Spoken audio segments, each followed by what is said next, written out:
बहादुरगंज विधानसभा में, तो बहादुरगंज के पश्चिमी क्षेत्र के इलाके और दीघलबैंक के 3 पंचायत और तेरागाज के 12 पंचायतों की जो दुर्दशा है, इसको देखकर मैंने एक नतीजे पर पहुंचा। और यहाँ की बदहाली का जब मैंने आकलन किया तो मुझे ये आश्चर्य लगा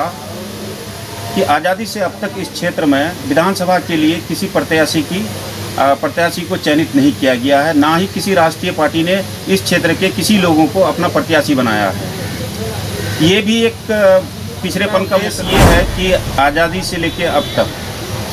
बहादुरगंज झांसी रानी चौक से पश्चिम का जो इलाका है, जिसमें 26 पंचायत हैं, जिसमें 12 पंचायत तेरागाज के जो पहले सिकटी विधानसभा के हुआ करते थे, और अब जब बहादुरगंज तेरागाज के जो 12 पंचायत हैं और 4 पंचायत जो बहादुरगंज के हैं, जो हमारे समांतर हैं दक्षिण की ओर, इन लोगों की परिस्थिति एक समान है। इसकी बुनियादी समस्याएं नदी कटाव है, प्रत्येक वर्ष की विस्थापन है, प्रशासनिक स्तर पर आपको देखिए, मैं खुद के लिए बहुत ज़्यादा आश्वस्त नहीं हूँ कि पार्टी मुझे ही केवल टिकट दे, पर मेरा एक मिशन है। और मैं जब अपने क्षेत्रों को देखता हूँ तो ये क्षेत्र दूसरे तमाम विधानसभा क्षेत्रों से ज़्यादा पिछड़ा क्षेत्र है, और यहाँ पे ऐसा लगता है कि यहाँ पे प्रतिनिधियों के उदासीनता का कारण रहा है इन क्षेत्रों के लोगों के साथ। विशेष रूप से आप बहादुरगंज से जो मार्केट है उससे पश्चिम के क्षेत्रों को देखेंगे तो यहाँ की जागोली कराई जाती है, लोग सरकारी लाभ से भी वंचित रहते हैं, सड़क पुल पुलिया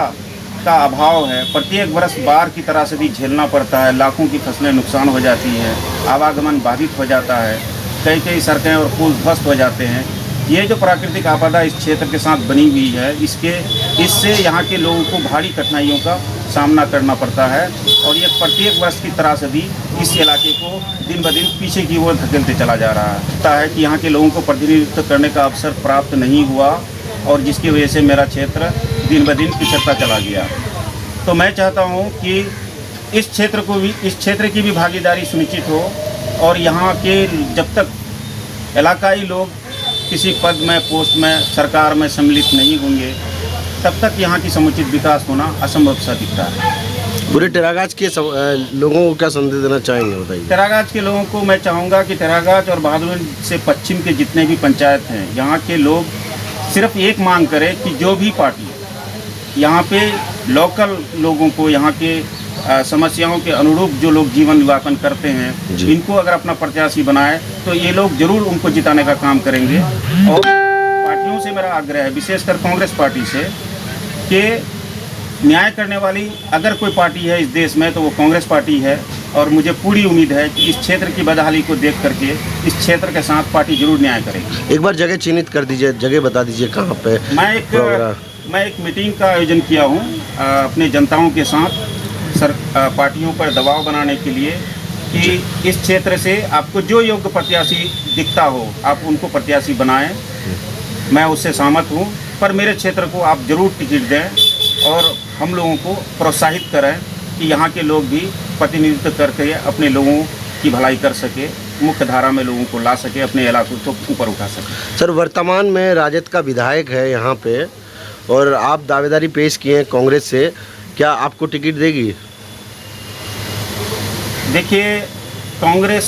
पार्टी यहाँ परंपरागत ये सीट कांग्रेस जीतती आ रही है जी, और लंबे समय का अनुभव है। यहाँ जब मैं ग्रामीण क्षेत्रों में जाता हूँ, लोगों से मिलता हूँ,